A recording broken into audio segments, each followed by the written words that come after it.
Inception, c'est bien, mais Réminiscence, c'est... Non, c'est pas mieux, mais c'est très bien quand même. You're going on a journey. All you have to do is follow my voice.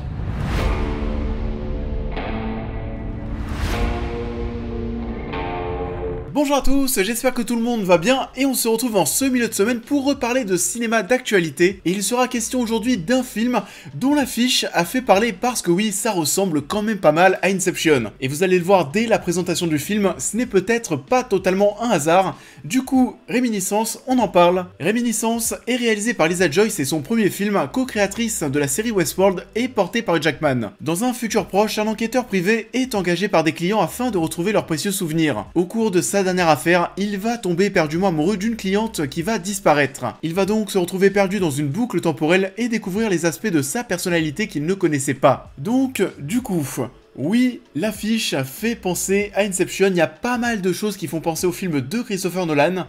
Déjà, tout d'abord, Lisa Joy. Qui est Lisa Joy? On a parlé tout à l'heure du fait que oui, elle était la co-créatrice de la série Westworld. Lisa Joy est mariée et a co-créé cette série avec Jonathan Nolan, qui n'est ni plus ni moins que le frère de Christopher, qui a travaillé avec lui en tant que scénariste sur beaucoup d'œuvres que vous appréciez tellement. Donc on se retrouve quand même aujourd'hui avec quelques attentes autour de Réminiscence. On a une équipe choc derrière tout ça. Lisa Joy, Jonathan Nolan, ils ont l'habitude de travailler sur des gros projets. Et qu'est-ce que donne ce premier long métrage de cette réalisatrice? Et bah c'était plutôt pas mal. J'ai passé un super moment devant Réminiscence.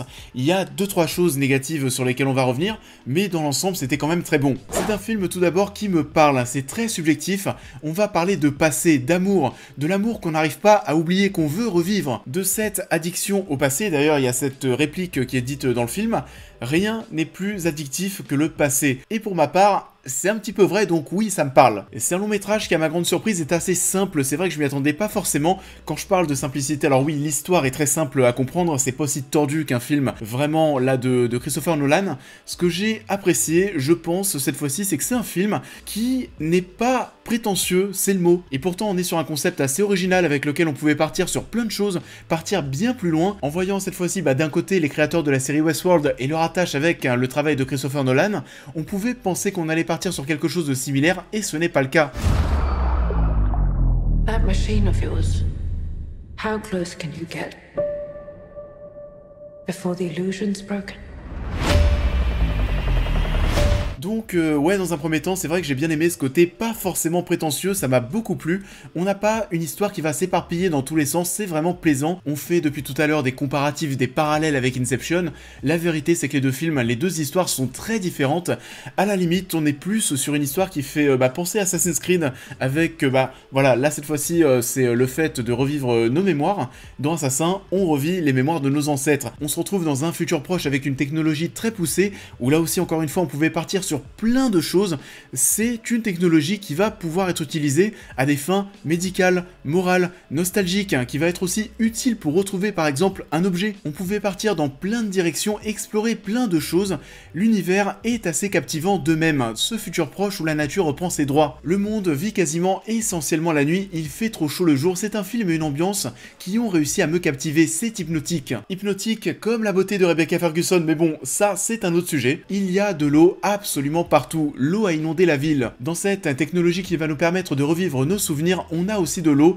L'eau a une place vraiment importante dans le film. Pourquoi l'eau? Parce qu'elle représente en fait l'état d'esprit qu'on va retrouver dans cette ville, l'état d'esprit du personnage du Jackman, ces gens qui sont en train de se noyer dans leur chagrin, de se noyer dans leurs souvenirs. Le scénario saura être surprenant parfois, même si on aurait pu en attendre plus, vu l'équipe qui est derrière le film.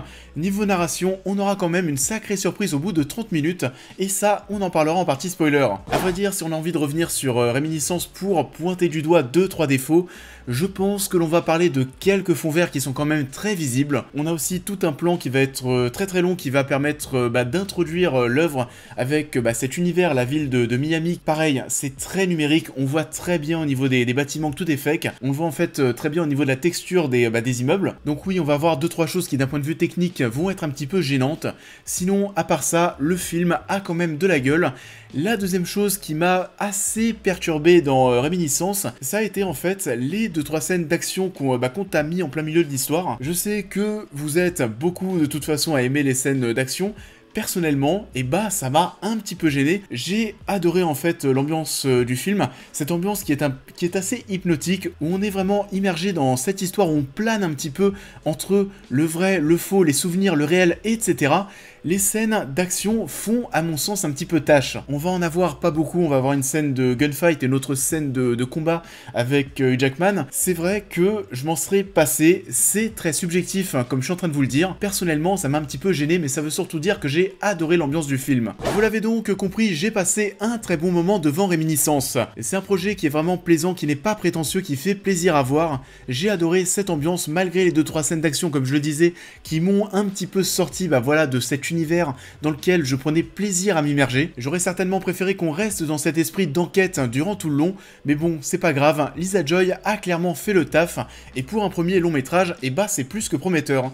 Et ça en est tout pour cette partie sans spoiler. Pour ceux qui vont nous quitter, n'oubliez pas de liker et de partager la vidéo, de vous abonner, de me suivre sur l'intégralité de mes réseaux sociaux. D'autocritique arrive, et on va donc revenir dans cette petite partie spoiler sur 2-3 détails du scénario que j'ai adoré. On spoil.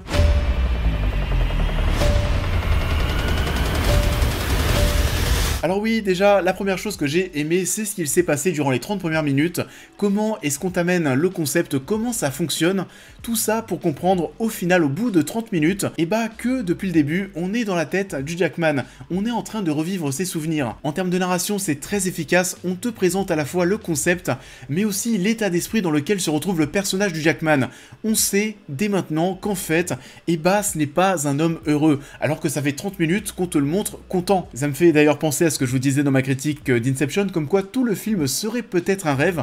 En tout cas, c'est la théorie que j'aime, comme quoi bah, nous aussi, nous rêvons avec tous les acteurs du film, et que nous sommes en train de réaliser une Inception sur DiCaprio. Ce sentiment, en quelque sorte, bah, je l'ai retrouvé dans les 30 premières minutes de Réminiscence, parce que oui, pendant 30 minutes, on était dans des souvenirs. Il y a des scènes qui vont être très fortes, on va réussir à utiliser ce concept pour faire des choses même très poétiques, parfois quand Rebecca Ferguson se retrouve dans les souvenirs qu'elle veut faire partager, enfin voilà, les souvenirs où elle sait que Jackman va tomber dessus, où elle est en train de parler au mec, je me souviens plus, alors l'acteur, le méchant, celui qui est l'ancien policier, disons voilà, le méchant, lorsqu'elle parle à ce méchant en sachant que Jackman va tomber sur ses mots et qu'en fait, elle est plutôt en train de s'exprimer pour lui passer un message, elle sait qu'il va découvrir grâce à ça la vérité. J'ai bien aimé aussi le fait qu'on ne terminait pas cette histoire sur une happy ending.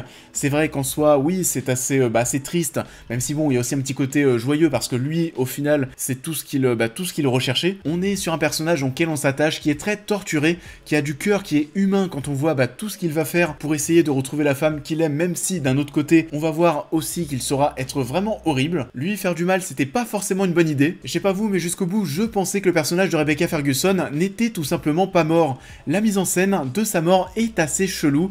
On ne voit pas son corps disparaître, on ne la voit pas mourir. Je pensais, oui, peut-être naïvement, qu'elle était toujours présente et qu'on allait la voir. Ce n'est au final absolument pas le cas. Et sinon, un autre petit défaut, j'ai trouvé, alors le concept est très, le concept et la technologie, tout ça, ça a l'air très poussé, c'est futuriste, etc., etc. Par contre, j'ai trouvé que le fait, comment est-ce que Jackman arrive à retomber sur les souvenirs de quelqu'un avec vraiment beaucoup de facilité, c'était à mon sens un petit peu bizarre, c'est vrai. En fait, dans cette histoire, il a simplement besoin de plonger une personne dans sa techno, puis ensuite dire simplement une phrase dans un micro, et c'est bon, c'est fait, le schmilblick, tout est ok. On arrive directement au souvenir, et je sais pas, il y avait quand même ce sentiment de... C'est trop simple, c'est assez bizarre. Mais encore une fois, on est sur du détail dans l'ensemble, et c'était plutôt bon.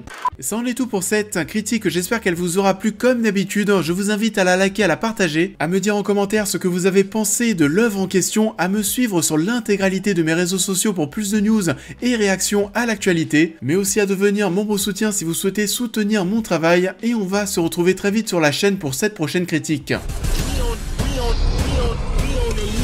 Not today.